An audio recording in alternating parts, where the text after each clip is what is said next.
વચ્ચે ઉપસ્થિત છે એવા સ્ટેટના મહાનુભાવોમાં કેન્દ્રીય માજી મંત્રી આદરણીય ભરતસિંહ સોલંકી સાહેબ, આપણા પ્રભારી અને જેમણે કોંગ્રેસની ચિંતા કરી છે, નાગપુરથી કરી રાતે અમદાવાદ આવ્યા અને અત્યારે પાલનપુર પહોંચ્યા એવા આદરણીય રામકિશન ઓઝા સાહેબ, કાર્યકારી પ્રમુખ આદરણીય જિગ્નેશભાઈ મેવાણી સાહેબ, જિલ્લા કોંગ્રેસ સમિતિના પ્રમુખ ભાઈ શ્રી ગુલાબસિંહભાઈ, ધારાસભ્ય કાંતિભાઈ કરાડી, ધારાસભ્ય કિરીટભાઈ, ધારાસભ્ય અમૃતસિંહ ઠાકોર, કાર્યકારી પ્રમુખ ઇન્દ્ર વિજયસિંહજી, માજી ધારાસભ્ય બળદેવજી, તમામ સ્ટેજ ઉપરના માજી ધારાસભ્યશ્રીઓ, માજી તાલુકા કોંગ્રેસ સમિતિના પ્રમુખશ્રીઓ, જિલ્લા પંચાયતના ડેલિગેટો, તાલુકા કોંગ્રેસ સમિતિના પ્રમુખો, વિવિધ સેલના સંગઠનના સૌ હોદ્દેદારો, મહિલા કોંગ્રેસ, એનએસયુઆઈ, યુથ તેમજ સમગ્ર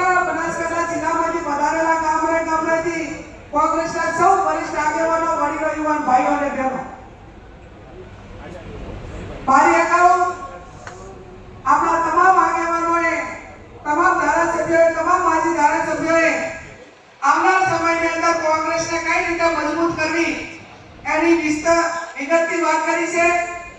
એમાં હું મારો પોતાનો સૂર પુરાવું છું. આપ સૌને ખબર છે કે આપણે સમગ્ર રાજ્ય, દેશ અને બનાસકાંઠા જિલ્લામાં આપણે વિરોધ પક્ષ તરીકે છીએ, ત્યારે આવનાર સમયની અંદર વિરોધ પક્ષ તરીકે પ્રજાના પ્રશ્નો આપણે કઈ રીતે લડવા, પ્રજાનો અવાજ વહીવટી તંત્ર સુધી કઈ રીતે પહોંચાડવો, આપણી બનાસકાંઠા જિલ્લાની અનેક સમસ્યાઓ છે. વર્તમાન સમયની અંદર 1 થી 5 ધોરણમાં શિક્ષકોની ભરતી થાય છે. બનાસકાંઠાની અંદર 1 થી 5 માં ઘણી બધી શાળાઓ એવી છે કે જેની અંદર માત્ર ને માત્ર એક શિક્ષક હોય, એક ટીચર હોય. 2000 ની ઘટ સામે માત્ર ને માત્ર 300 કે 400 શિક્ષકો ભરે છે. આ પરિસ્થિતિ છે. હવે એના ઉપરથી આપણે નક્કી કરવાનું છે કે આપણા બાળકોની ભવિષ્યની ચિંતા એ વર્તમાન સરકારને કેટલી છે. 1 થી 8 ધોરણ, 1 થી 5 ધોરણની શાળા હોય અને ત્યાં માત્ર એક જ શિક્ષક હોય.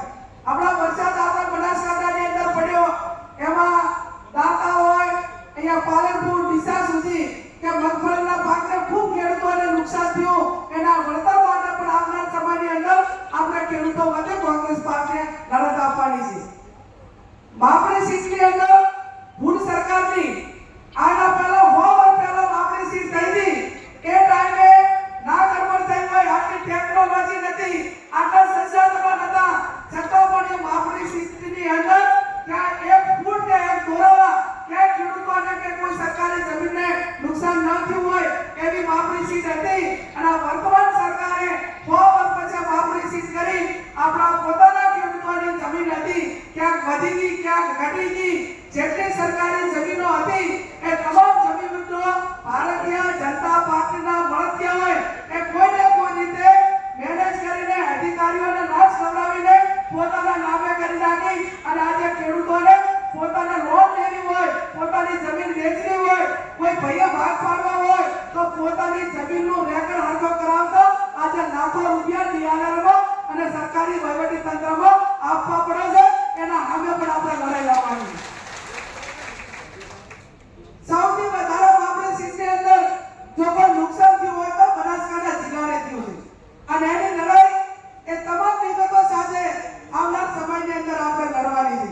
ભારતીય જનતા પાર્ટી અને એના અધિકારીઓએ ના કરવાનું હોય તો ઘણું કરે છે. આજે આ બનાસકાંઠા જિલ્લો એ બોર્ડરનો જિલ્લો છે અને બોર્ડરના જિલ્લાના હિસાબે હમણાં ભાઈ શ્રી જિગ્નેશભાઈએ કે પીઆઈ ને અને પોલીસ અધિકારીઓને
માટેના પ્રયત્નો કરશે.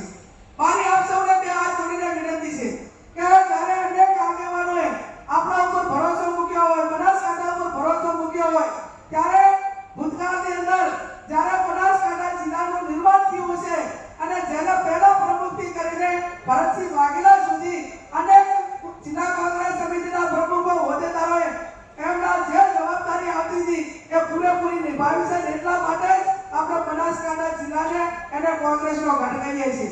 અત્યારનું પરિણામ મજબૂત હોય, આપણું બાજુમાં પણ ગુજરાત કરતા સારી સીટો આવી હોય, લોકસભા હોય, જિલ્લા તાલુકા પંચાયત હોય, તો અનેક વખત આ બનાસકાંઠા જિલ્લો એ કાયમી કોંગ્રેસના પડકે રહ્યો છે. અને વર્તમાન જે ગ્રામ પંચાયતોની ચૂંટણી થઈ એ ભલે સિમ્બોલ ઉપર ના હોય, પણ તમામ પંચાયતોની અંદર એ 80% સરપંચોએ કોંગ્રેસ પાર્ટીની વિચારધારાવાળા ચૂંટાણા છે. અને એની જે એક પરિવર્તનનો જે પવન છે, જે ગ્રામ્ય વિસ્તારમાંથી હવે પરિવર્તન લોકો ઈચ્છી રહ્યા છે, એ એની લેબોરેટરી છે અથવા તો એનો ટેસ્ટ છે. અને આવનાર સમયની અંદર આપ સૌને મારી બે હાથ જોડીને વિનંતી કે જિલ્લા અને તાલુકા પંચાયતની ચૂંટણી એ દિવાળી ઉપર આપણે આવવાની છે. અને જિલ્લા અને તાલુકા પંચાયતની ચૂંટણીમાં નીચેથી એવા ઉમેદવારો પસંદ કરજો કે થોડા હશે તો ચાલશે, કદાચ પરિણામ થોડા ઘણું વીક આવશે તો ચાલશે, પણ એ જીત્યા પછી કે મને તો આટલા આપે છે અને મને તો આવું પદ આપે છે ને, એ લોકો જોડે ને પાર્ટી જોડે ગદ્દારી કરે એવા લોકોને ના છૂટતા કે એવાની ભલામણ ના કરતા એવી પણ આપ સૌને મારી વિનંતી છે.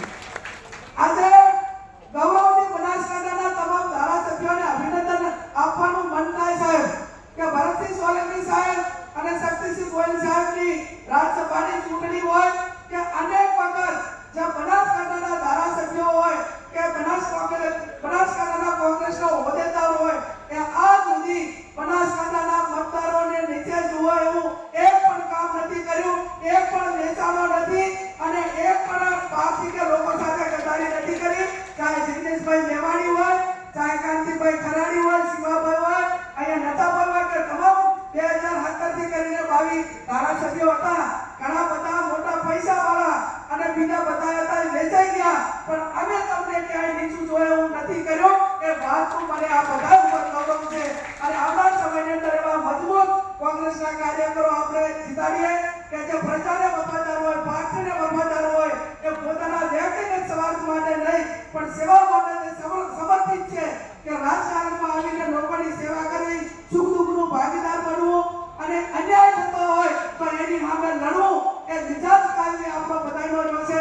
આવનાર સમયને એને આગળ વધારીએ. શ્રી ગુલાબસિંહભાઈને, એમની ટીમને અને સમગ્ર જિલ્લા કોંગ્રેસ સમિતિએ આવનાર સમયની અંદર ગુલાબભાઈને પણ અભિનંદન આપું કે એમને વર્ણ થયા પછી દરેક તાલુકે જઈને 200, 250, 500 જણો સાથે એમની શુભેચ્છિત મુલાકાત પણ કરી છે. આજે એમનો પદ ગ્રહણ કાર્યક્રમ છે. આવનાર સમયની અંદર જે પણ બે આજે મુદ્દાઓ બીજા એના વગરના પણ જે કાંઈ મુદ્દાઓ હોય એ મુદ્દાઓ તમે બધા જિલ્લા કોંગ્રેસ સમિતિને